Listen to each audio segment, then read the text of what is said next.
Light भी लगाओ, light भी लगाओ। बोले शंकर भगवान की जय हो, भक्त और भगवान की जय हो।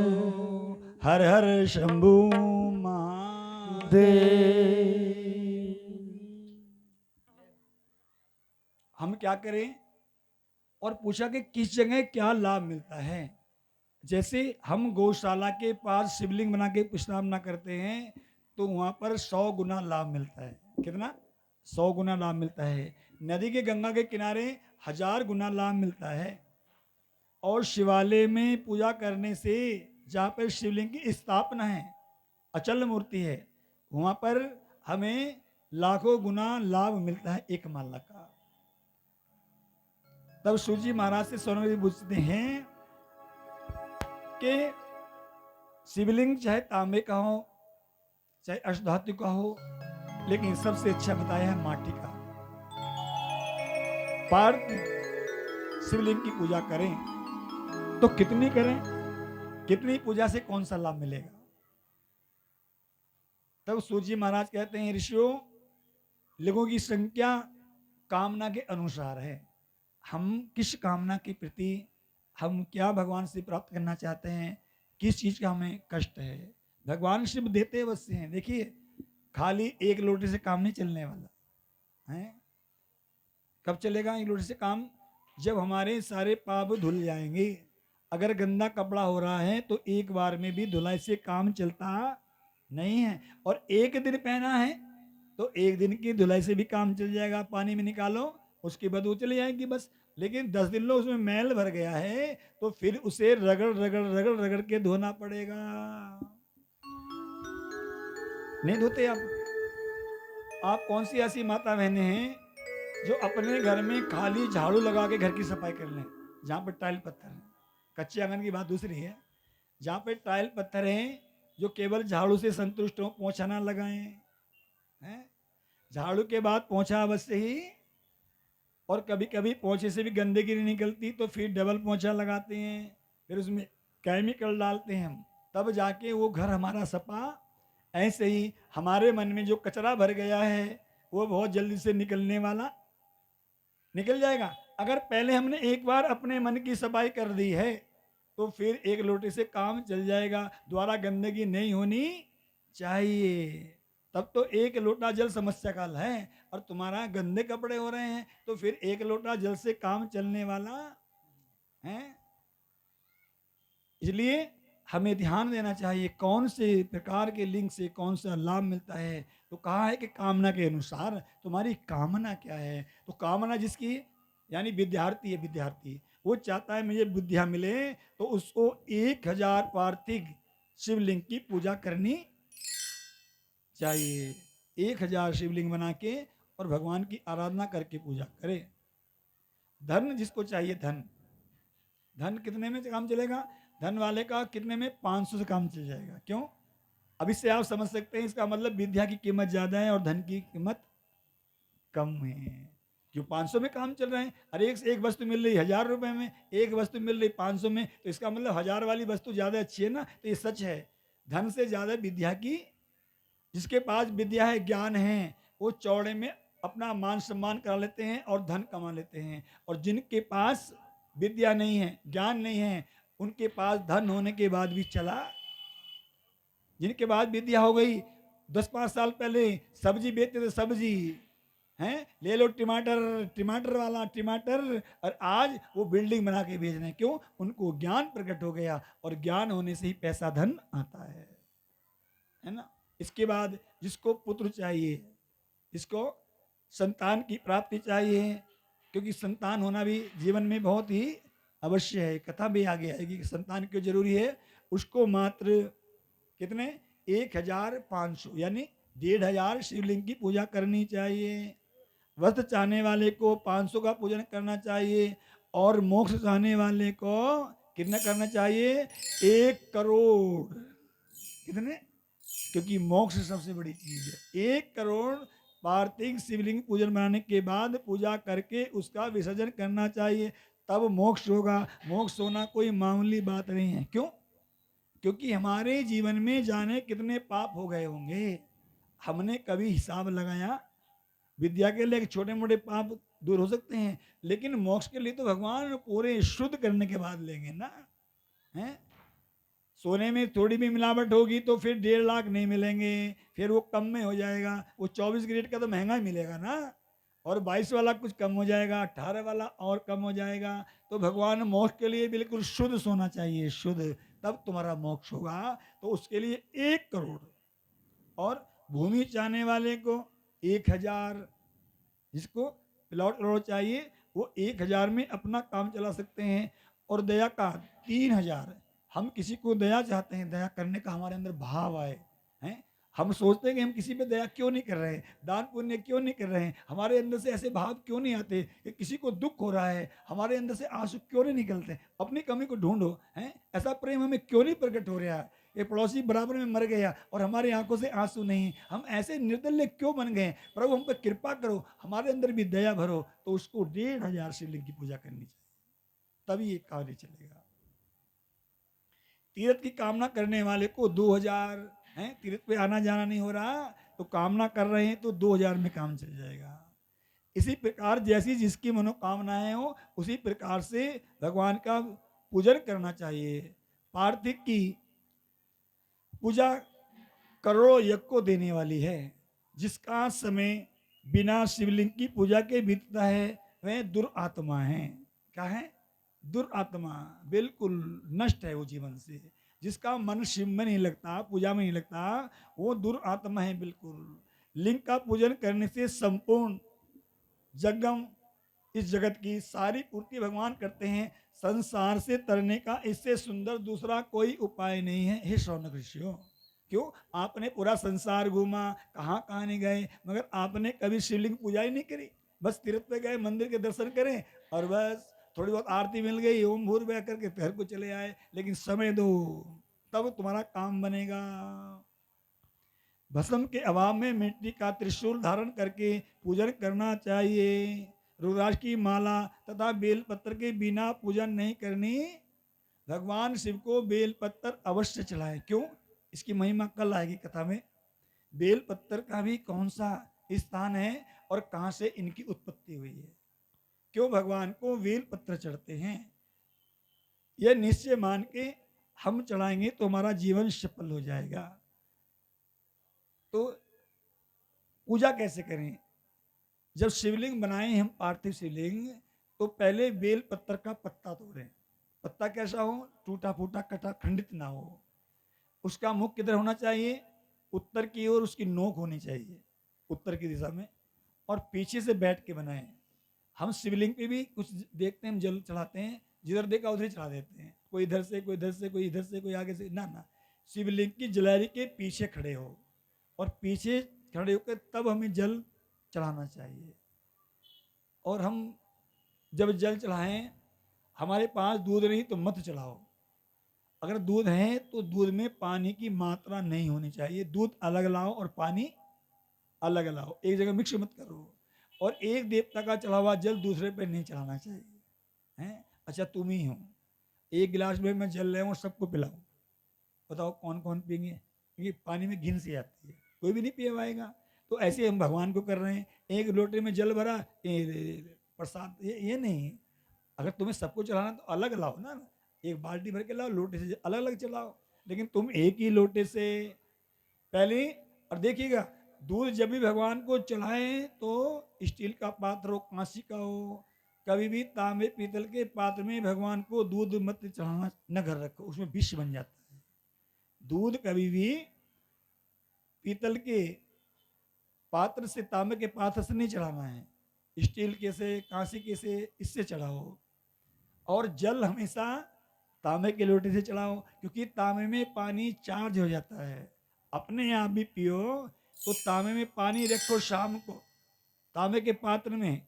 तांबे का पात्र नहीं है तो जो तुम्हारा कोई भी ऐसा पात्र जिसमें आप जल भर के रखते हो, उस जल में गिलास डाल दो, चम्मच डाल दो तांबे की, उसमें पड़ी रहने दो, जल को पीते रहो, वो चार्ज होता रहेगा। तांबा जल को चार्ज करता है, शक्ति देता है।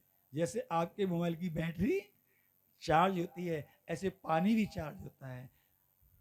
तो जल हमें तांबे से देना चाहिए। और पहले दूध, उसके बाद हमें जल चढ़ाना चाहिए। मिक्स करके कभी ना चढ़ाएं। और जब बेल पत्थर पर पार्थिव माटी का शिवलिंग बनाएं तो वो माटी शुद्ध जगह की हो, शुद्ध जगह की माटी हो, और उस पर गंगा जल का छिड़काव लगाएं, तब शिवलिंग बनाएं। और शिवलिंग जब बनाएं तो बेल पत्थर के पत्ते पर बनाएं, उसकी नोक ऐसे होनी चाहिए, पीछे बैठ के बनाएं बीचों बीच। और सुबह को हमने जल चढ़ाया है, पूजा किया है, तो दिन छिपने से पहले पहले, सूर्य अस्त होने से पहले पहले उसको विसर्जन कर देना चलते पानी में चाहिए, उसको रात को नहीं रोकना। दिन के दिन पूजा, ये आखिरी के दिन यहाँ भी कराएंगे, सबकी पूजा शिवलिंग के द्वारा होगी तो बड़ा आनंदमय होगा। तो इस हिसाब से हम उसका पूजन करें, तब हमारे जीवन में कल्याण होता है। और भगवान से कहें प्रभु सब कुछ तुम्हारी कृपा से हमारा हो रहा है, ये ना कहें कि हमने भक्ति करी तब तुमने हमें दिया है ना ना ना, ये तो एहसान हो जाएगा ना भगवान पे, ये कोई बदला नहीं है भगवान से। हम भगवान की जब पूजा करें तो मन में एक ही विचार करें कि प्रभु ये सब तुमने हमें दिया है और तुम्हारी कृपा से ये सब कार्य हो रहा है, नहीं तो हम इस योग्य नहीं थे। भगवान का धन्यवाद करें। मेरा आपकी कृपा से सब काम हो रहा है। Hello hello.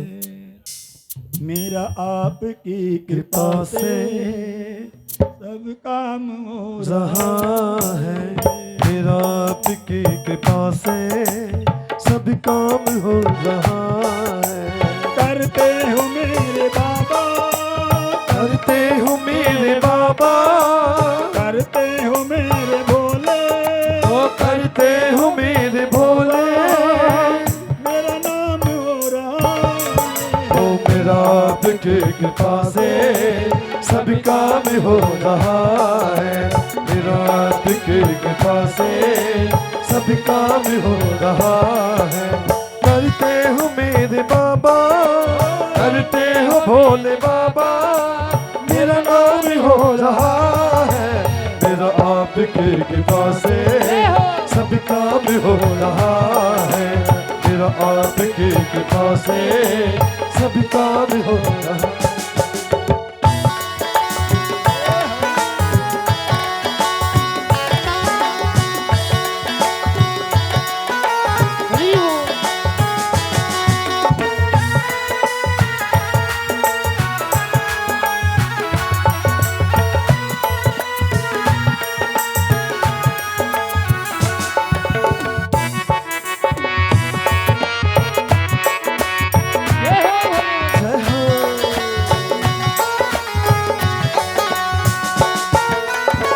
अरे भोले मैं कुछ नहीं करता, ऐसे धन्यवाद करेंगे भगवान का, भगवान कृपा करेंगे।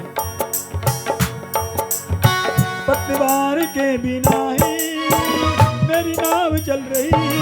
वो पतवार के बिना ही मेरी नाव चल रही है। हैरान है जमाना, शमाना मंजिल भी मिल रही है। जमाना मंजिल भी मिल रही है। वो पतवार के बिना ही मेरी नाव चल रही है। हैरान है जमाना, मंजिल भी मिल रही है। करता नहीं मैं कुछ भी, शिव जी। करता नहीं मैं कुछ भी, भोले करता नहीं मैं कुछ भी, भोले सब काम हो रहा है।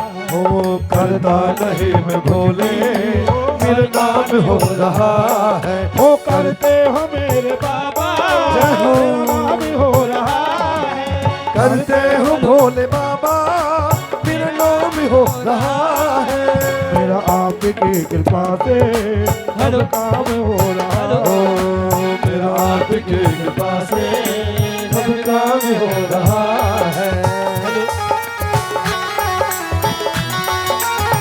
ए भोले, भोले हो भोले बाबा की।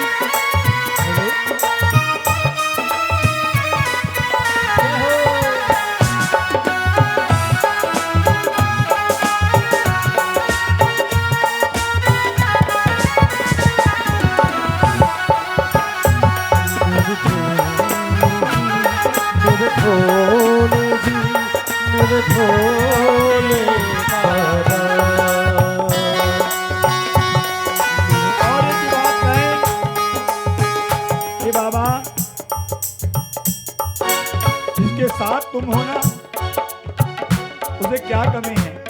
धन दौलत हो ना हो, उसके साथ भगवान है तो डरने की क्या? हेलो तुम साथ हो जो मेरे, किसी चीज की कमी है।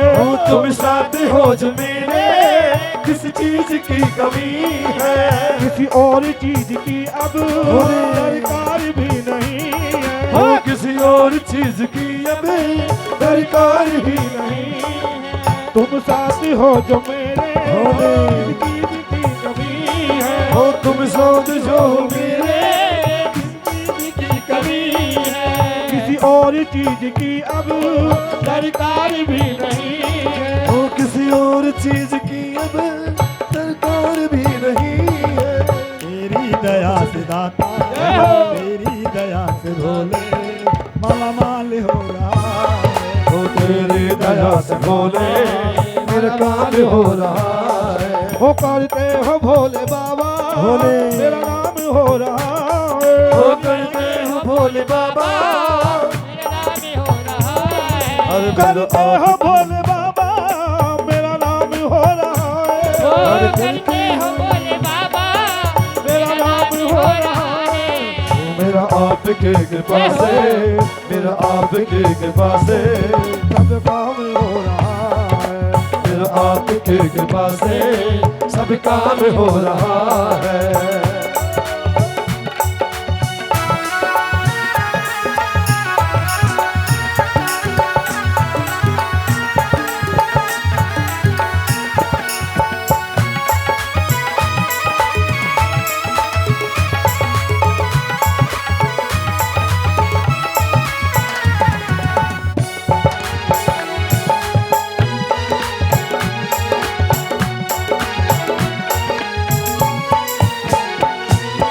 मैं तो नहीं हूँ काबिल, तेरा नाम कैसे? ओ मैं तो नहीं हूँ काबिल, तेरा पार कैसे पाऊं? मैं तो नहीं हूँ काबिल। तेरा पार कैसे पाऊं? भोले टूटी हुई वाणी से भोले। गुणगान कैसे गाऊं? टूटी हुई वाणी से गुणगान कैसे गाऊं? तेरी ही प्रेरणा से, अरे हो। तेरी ही प्रेरणा से, भोले। तेरी ही प्रेरणा ना से गुणगान हो रहा है। तेरी प्रेरणा से गुणगान हो रहा है। करते हैं भोले बाबा, मेरा नाम हो रहा है। करते हो भोले बाबा, मेरा नाम हो रहा है। हो करते हैं भोले बाबा, मेरा नाम हो रहा है। हो करते हैं भोले बाबा, मेरा नाम हो रहा है। हो करते हो मेरे बाबा, परिणाम हो रहा है। करते हो मेरे बाबा, मेरा नाम हो रहा है। ओ मेरा आपकी कृपा से, मेरा आपकी कृपा से सब काम हो रहा है। मेरा आपकी कृपा से सब काम हो रहा है। मेरा आपकी कृपा से सब काम हो रहा है। सब काम हो रहा है। सब काम हो रहा है। सब काम हो रहा है।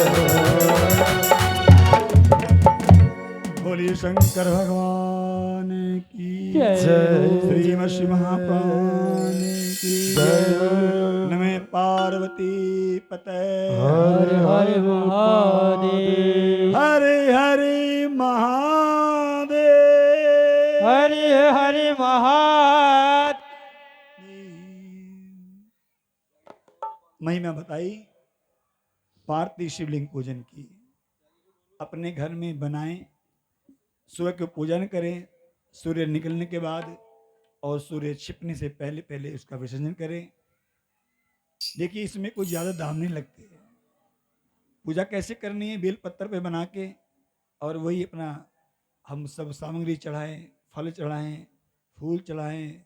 और कुछ लोग कहते हैं कि भगवान शिव को माँ तुलसी का प्रयोग नहीं होता, गलत है। माँ तुलसी भी बड़ी प्यारी है।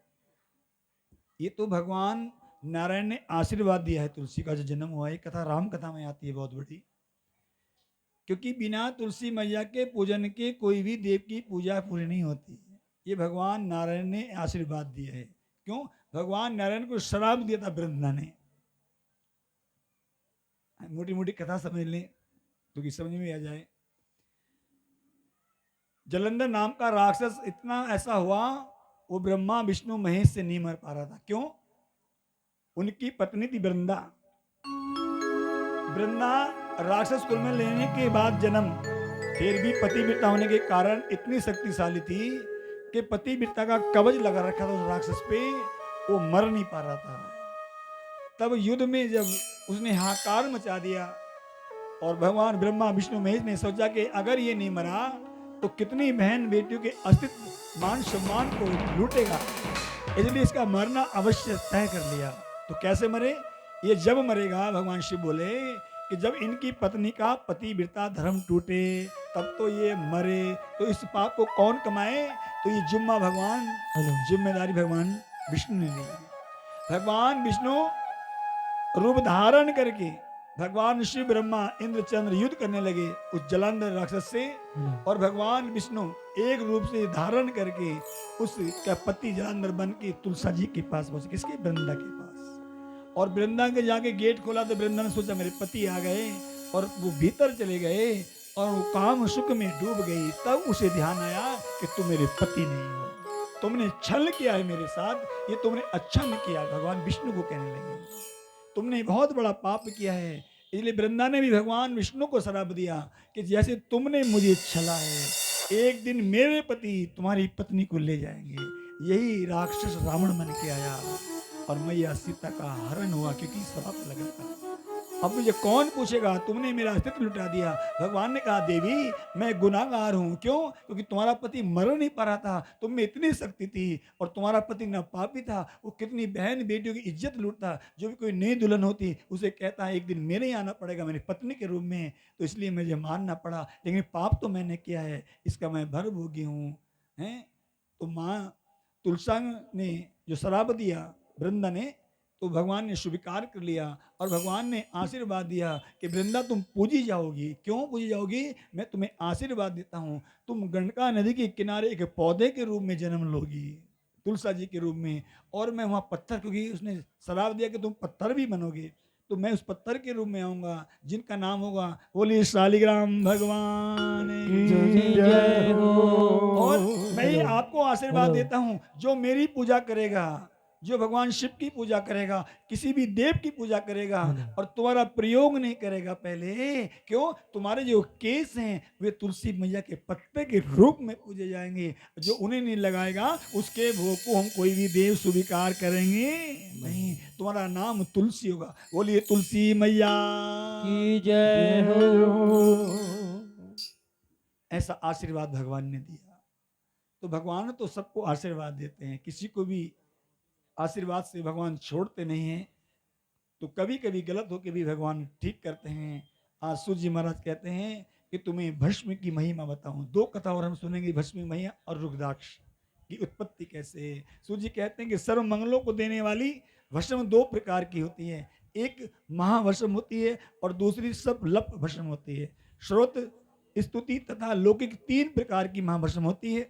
इसमें श्रोत स्मृति भस्म को ब्राह्मणों के लिए है तथा अन्य सभी लोग भस्म ब्राह्मण भस्म को मंत्र सहित धारण करे। जो ब्राह्मण होता है भस्म लगाए भगवान शिव की, तो वो बिना मंत्र के लगाएगा तो उसको पाप लगता है, और जो और अन्य व्यक्ति हैं वो बिना मंत्र के लगा सकते हैं, अन्य वैसे धारण कर सकते हैं। और बहुत कौन सी उपलों की बहुत भी होती है, जो उपले होते हैं घर में गोसे, इनमें कागजी नाम उपले आता है, उसको सिद्ध की गई राख जो यज्ञ में की जाती है उस भस्म को हम लगा सकते हैं। त्रिपुण लगाना चाहिए, भस्म रमाकर त्रिपुण धारण करके जप आदि करना चाहिए। भस्म तो त्रिपुण धारण करें। जो यज्ञ आदि कर्म जप तप पूजन आदि करते हैं वे काल को भी अपने वश में कर लेते हैं। ऐसा भगवान शिव का पूजन होता है।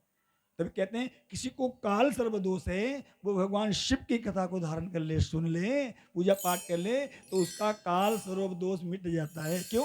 कालों के महाकाल तो भगवान शिव है। बोलिए महाकाल भगवान की जय हो। जो ब्राह्मण होकर त्रिपुण धारी नहीं करे उसकी सभी पूजा निष्फल होती है। हैं? वैसे ब्राह्मण बन रहे हैं और हमने त्रिपुण धारण नहीं किया।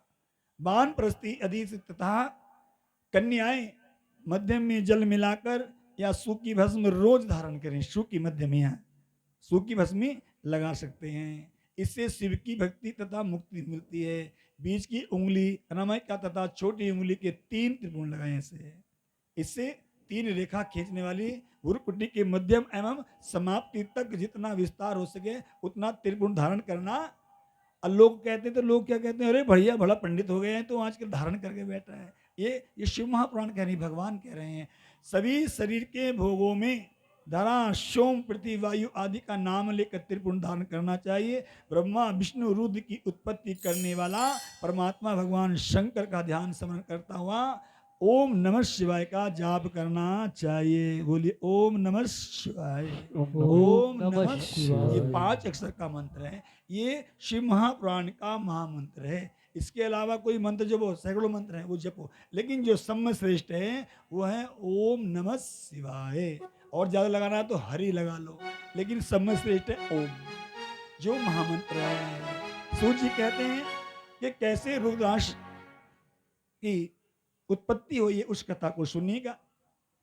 सौनक रुद्राक्ष भगवान शंकर को परम प्रिय हैं। रुद्राक्ष इसे धारण करने वाला तथा इसे जपने पर समस्त पापों को दूर करने वाले भगवान है। इसकी महिमा स्वयं भगवान शिव ने मैया पार्वती को सुनाई है। ये कथा भगवान शिव के मुख से निकल रही है और कहा है कि हे देवी, इसको मैं तुमको लोगों को बताऊंगा, सुनाऊंगा, जो पार्वती को भगवान शिव ने सुनाई।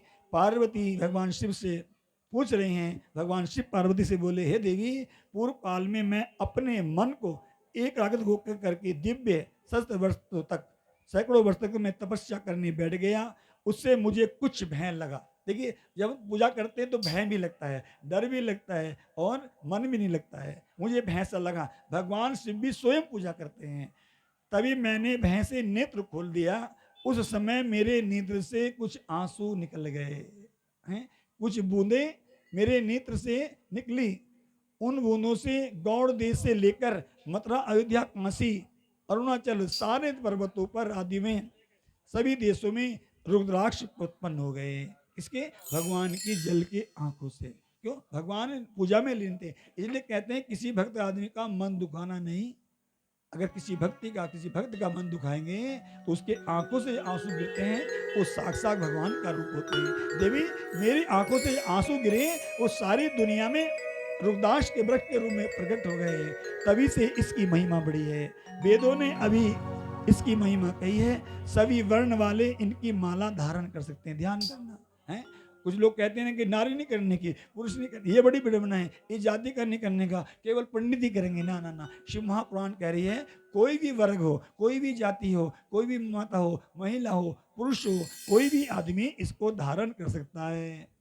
लाल, काला, सफेद आदि रंग के रुद्राक्ष कर्म से धारण करे।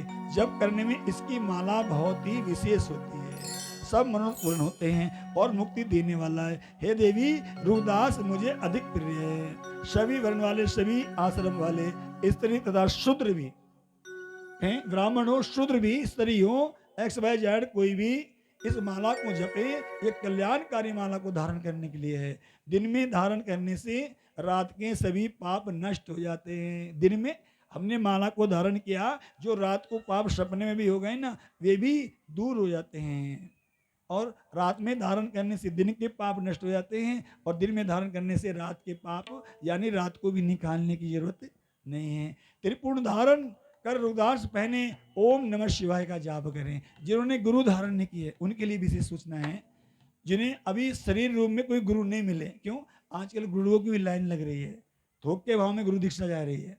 गुरु दीक्षा का नियम पहले ये था कि 4 बार शिष्य कहें और गुरु अजमाएं कि शिष्य योग्य है, तब दीक्षा देते हैं। और आजकल लिखा होता है बैनरों पे, फला दिन दीक्षा होगी, कोई भी आकर ले लो, शराबी, कबाबी, उल्टा जुआरी, जो कुछ भी है। ना ना, गुरु दीक्षा बड़े सोच समझ के लेनी चाहिए। तो कोई हमें मनुष्य रूप में गुरु ना मिले तो भगवान शिव को गुरु मान के ओम नमः शिवाय का मंत्र जाप करके अपने जीवन को यापन कर सकते हैं, रुद्राक्ष की माला करके। नहीं होता हमें विश्वास, क्योंकि आजकल गुरु को कहीं गुरु में ऐसा हो गया है कि अब विश्वास नहीं जमता, तो मत जम, भगवान को, शिव को गुरु मान लो।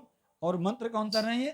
ओम नमः शिवाय का जाप करने वाला महात्मा यम लोक को नहीं जाता। कौन से लोक को जाता है? भगवान शिव के लोक को जाता है। तो ये तो लेते हैं गुरु दीक्षा। माला जपना अच्छे काम करने का अर्थ यही है कि भगवान शिव के लोग जाएं, तो इसके लिए गुरु भी नहीं है, असल में तो गुरु हमें धारण करना चाहिए। अगर कोई हमें नहीं पसंद आ रहा, मन को नहीं भरा, तो शिव को बना लें, उसकी अकाल मृत्यु नहीं होती। किसकी? जो भगवान शिव का मंत्र जाप करता है, भगवान शिव को या किसी पुरुष को गुरु बनाकर और ओम नमः शिवाय 5 अक्षर का नाम जपता है, उसकी अकाल मृत्यु नहीं होती, वह निरोगा रहता है, निरोगा। अब पता नहीं भगवान मुझे निरोगा इसलिए रखते हैं क्या? मैं रात दिन आपके सामने रहता हूँ, कुछ थकावट नहीं है। तो भगवान शिव के नाम में कुछ तो है, क्योंकि मैं रोज शिवलिंग को पूजा यहाँ कराऊँ, वहाँ भी कराऊँ, तो कुछ तो भगवान फल देंगे। और सबसे बड़ा सुख है निरोगी। पहला सुख निरोगी काया, दूसरा सुख पास हो माया, तीसरा सुख पुत्र आज्ञाकारी, और चौथा सुख पतिव्रता हो। ये 4 सुख है, ये 4 दुख हैं। सबसे बड़ा दुख भी यही है? रोग हो शरीर के अंदर तो कोई नहीं बांटेगा, है? बेटा दवाई ला कर दे सकता है, मगर जो पीड़ा हो रही है दाढ़ में उसे नहीं मिटा सकता, है ना? पैसा दवाई ला सकता है पैसा, लेकिन रोग को काट सकता नहीं है। हैं? तुम्हारे पास धन कितना भी हो, अगर रोग है तो बड़ी कष्ट आता है। इसलिए जय श्री राधे। आइए बस ये पूरे करते हैं, 2 मिनट की रहेगी ना। हाँ, और उसके बाद अकाल मृत्यु नहीं होती। 3 मुख का रुद्राक्ष साधना को सिद्ध करता है। कौन सा रुद्राक्ष आपको पहनना है? पहनना चाहिए। 3 मुख का रुद्राक्ष साधना को सिद्ध करता है, विद्याओं में निपुण देता है। 4 मुख वाला रुद्राक्ष ब्रह्म तत्व को देता है, इसके पूजन से नर हत्या कभी नहीं लगती और धर्मार्थ आदि प्राप्ति होती है। 5 मुखी जो रुद्राक्ष होता है यह सभी कामनाएं को पूर्ण करता है। इसी प्रकार से अलग अलग 14 मुख के रुद्राक्ष होते हैं, जो इन्हें धारण करते हैं उनको मोक्ष की प्राप्ति होती है, भगवान की प्राप्ति होती है और भगवान उनको मिलते हैं। ये आप यकीन करिए, ऐसा भगवान शिव मैया पार्वती को बना रहे हैं। बोलिए पार्वती मैया की जय जय। आइए कुछ विशेष सूचना सुनेंगे, बड़े ध्यान से विशेष सूचना सब सुने। बोल शंकर भगवान की, शंकर भगवान की। बम बम बम बम बम बम। आज हमारे यहाँ पंजाबी महासभा के अध्यक्ष अमित भाटिया जी पधारे हैं, तो बढ़ चढ़कर हर एक कार्य क्षेत्र में, राजनीति का क्षेत्र हो, अध्यात्म का हो, कोई भी किसी काम के लिए भी हम इनके पास गए, इन्होंने बढ़ चढ़कर हिस्सा लिया है। तो मैं उन्हें आमंत्रित करूंगी, आइए और व्यास जी से प्रसाद लीजिए।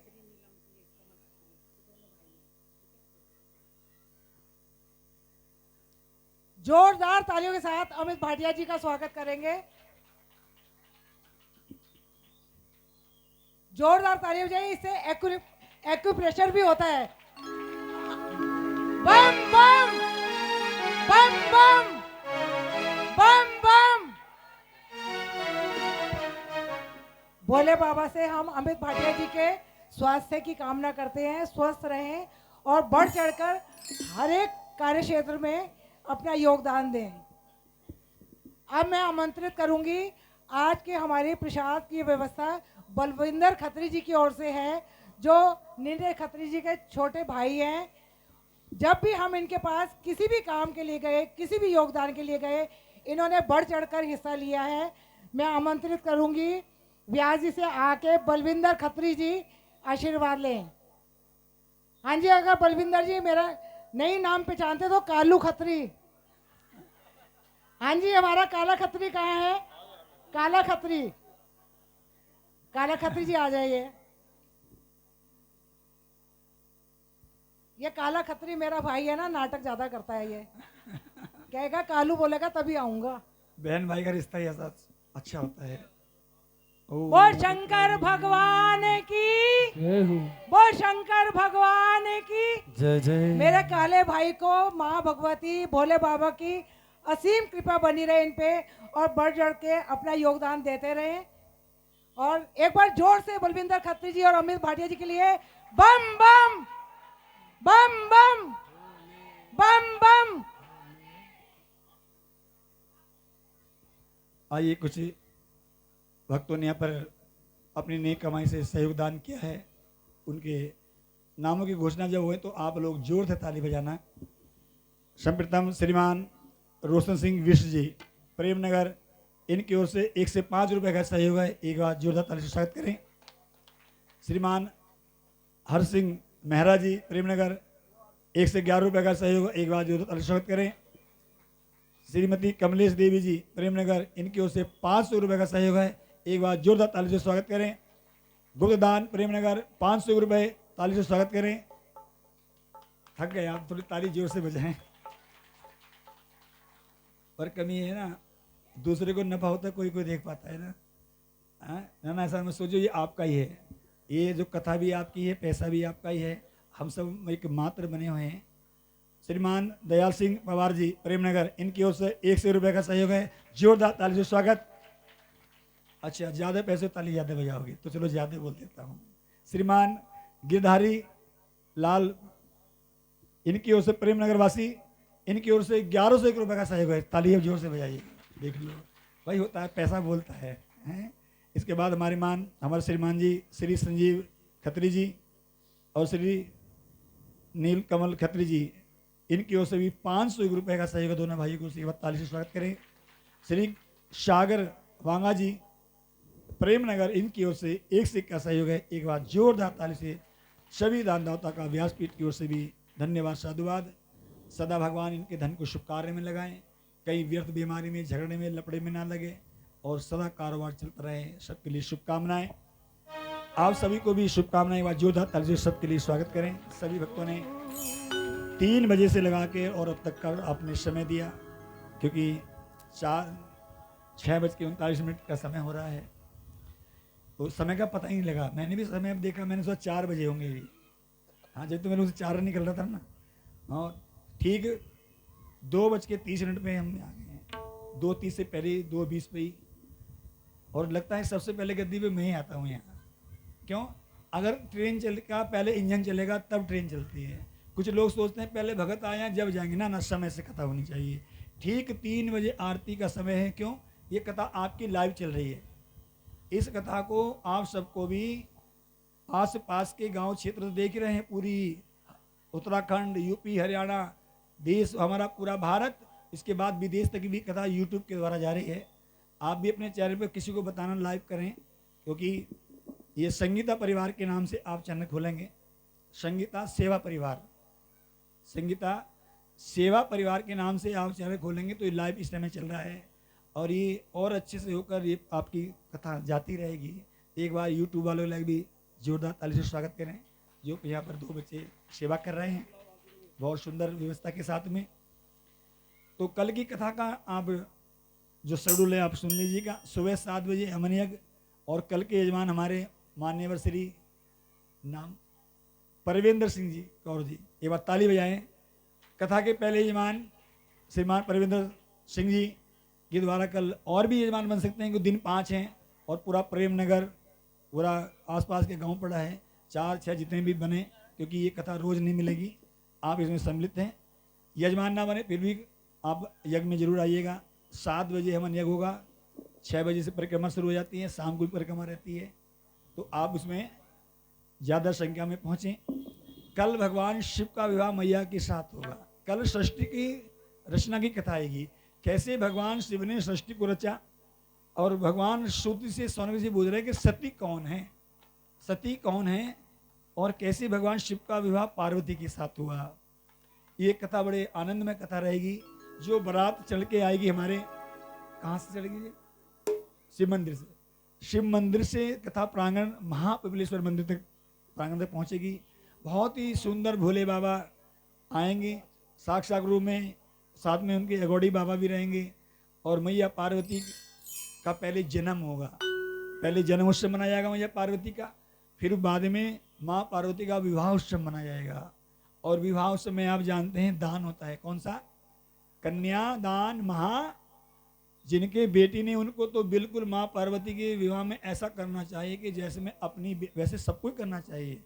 जो माँ पार्वती की शादी में खुशी मनाती हैं, नच के, गा के, फूल चढ़ा के, धन चढ़ा के, नौछावर करके, हैं, उसके घर में जब बहन बेटियों की शादी होती है तो माँ लक्ष्मी का ही रूप है। उसके घर में धन की कमी आती, जहाँ भोले बाबा आ जाएं, जहाँ विष्णु आ जाएं, वहाँ लक्ष्मी भी आती है। तो कल दान करने का हमारा श्रेष्ठ दिन है। कन्यादान, महादान सब आते रहेंगे, अपना दान लिखवाते रहेंगे। और फिर शाम को रसमलाई गुलाब जामुन का इंतजाम ही है। आपको गरम गरम रसमलाई मिलेगी और ठंडे ठंडे रसगुल्ले। हाँ, बहुत अच्छी व्यवस्था है हमारे यहाँ पर पूरी। आप सभी के हम मान लेंगे, हम सब पिपलेश्वर महादेव से जुड़े हुए हैं, तो हम सब एक ही हैं। बहुत अच्छी व्यवस्था श्री पिपलेश्वर महामंदिर के द्वारा, समिति के द्वारा की जा रही है, आप सबके द्वारा। तो बहुत सुंदर कर दृश्य रहेगा। आप समय से 3 बजे पहुँचिएगा, बारात में शामिल होइएगा। और कन्या की ओर से भी आई, मैं तो कन्या बन के आऊँगा। कोई माँ बनना, मैया पार्वती की माँ, कितना सौभाग्य होगा। पिता बनना, हिमाचल राजा। तो चल बढ़ चढ़ के सब हिस्सा लेंगे, बारात में शामिल होंगे। कल ये कथा का बहुत ही सुंदर दृश्य हम देख पाएंगे। कल समय से पहुंचेंगे। आप सभी को धन्यवाद देते हुए समय से सब पहुंचे। एक सुंदर भजन के साथ कथा को विराम देंगे।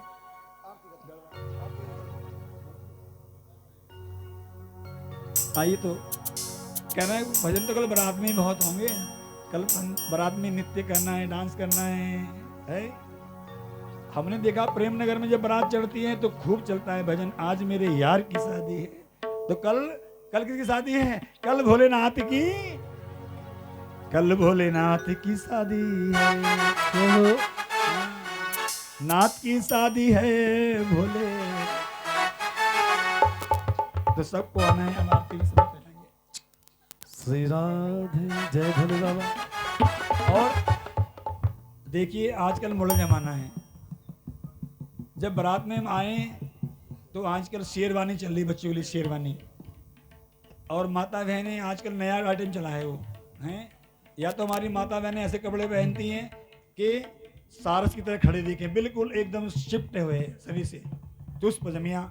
या फिर ऐसे पहनती हैं कि एक में 2-2, 3-3, 4-4 सम्मिलित हो जाए माता बहनें हैं। ज़्यादा प्रयोग करना कल साड़ी का, किसका? येलो साड़ी हो, येलो। ड्रेस कोड मायने रखता है। लगना चाहिए कि ये सनातन हिंदू समाज की शादी है और हमारे समाज में माता बहनों को साड़ी की इजाज़त दी जाती है। और हमारे पंजाबी समाज में सूट की इजाज़त ज़्यादा दी। सबसे अच्छा पहनावा है सूट का, देखिएगा, एक अंग भी दिखता। तो ये 2 पहनावे हैं। ये पैंट का हमारे यहाँ नहीं है, पैंट वाला है। ट्राउजर, पैंट, लोवर, स्कर्ट, ना। शादी के बाद भाई करो। तो आइए सभी आरती के लिए खड़े हो जाएंगे। तो आप सभी आरती के लिए खड़े हो जाएं।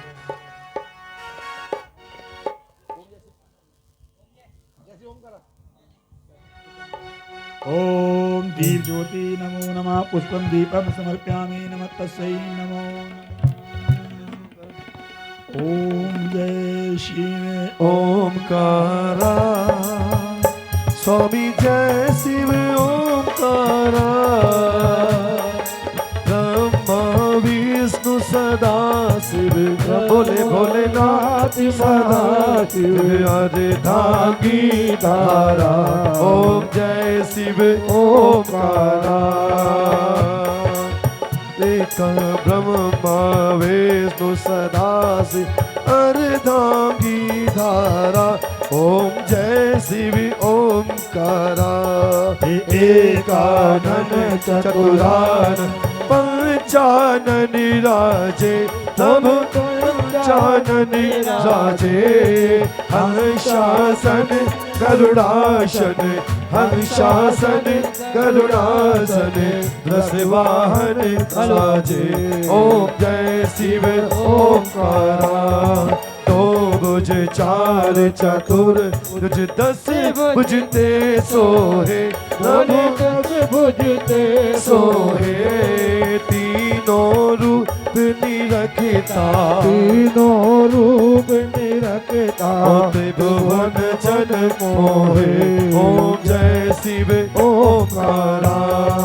अक्षय माला, वनमाला, रुणमाला धारी, प्रभु माला धारी।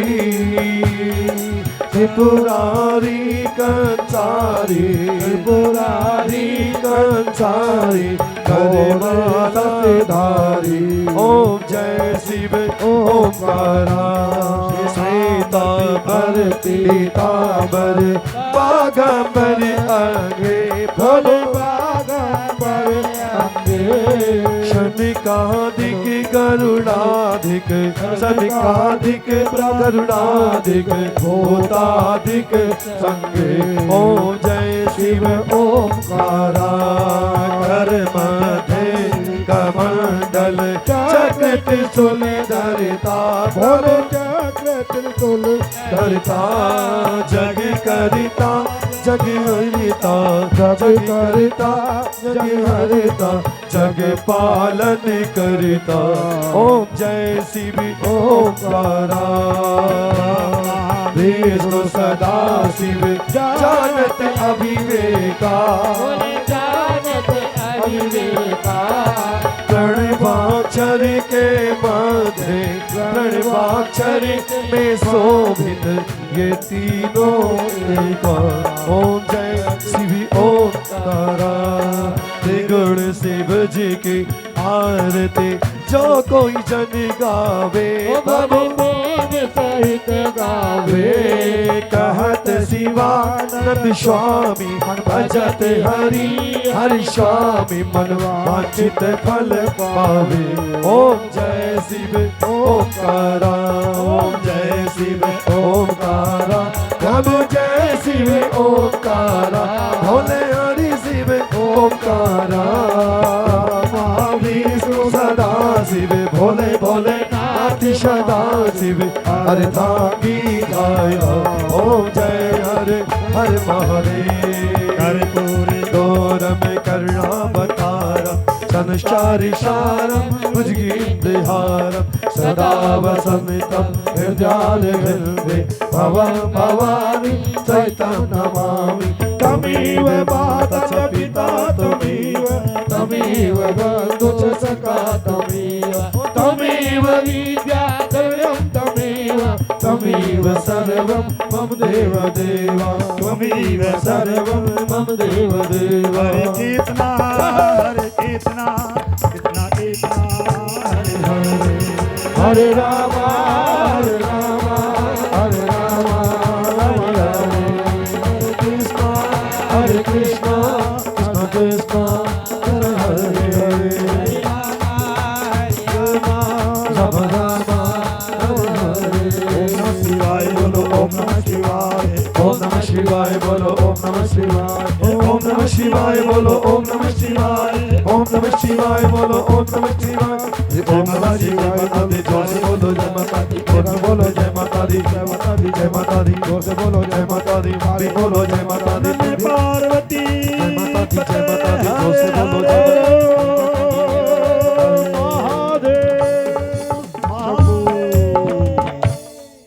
धर्म की जय हो धर्म का नाश हो प्राणियों में सद्भावना हो गोहत्या बंद हो विश्व का कल्याण हो जयकारा धीरे धीरे बोल कोई जोर हरे से हरे हरे जोर से जयकार लगाएंगे आवाज पाकिस्तान के बॉर्डर पे पहुंचनी चाहिए कि हिंदू समाज में जागृति है ताकि जो हमारे सीमा पर जवान खड़े हैं हनुमान जी महाराज की कृपा वहां तक पहुंच जाए बोलिए जयकारा वीर बजरंगी हर हर महादेव सनातन धर्म की जय हो सभी दानदाताओं की जय हो नगरवासियों की जय हो क्षेत्रवासियों की जय हो सभी माता बहनों की जय हो सभी बुजुर्गों की जय सभी हो बच्चों की जय हो खेल के देवताओं की जय हो जय जय श्री राधे जय जय श्री राधे। सभी संगत से हाथ जोड़ के मेरी विनती है सभी बैठ के प्रसाद लेंगे। इतनी देर आपने यहाँ पे कथा का श्रवण किया है और प्लीज व्यवस्था को बनाए रखिए और मैं हाथ जोड़ के माफी मांगती हूँ मैं खड़े हुए को प्रसाद नहीं दूंगी। व्यवस्था बनाए रखिए आप प्लीज हाथ जोड़ती हूँ बैठ जाइए क्योंकि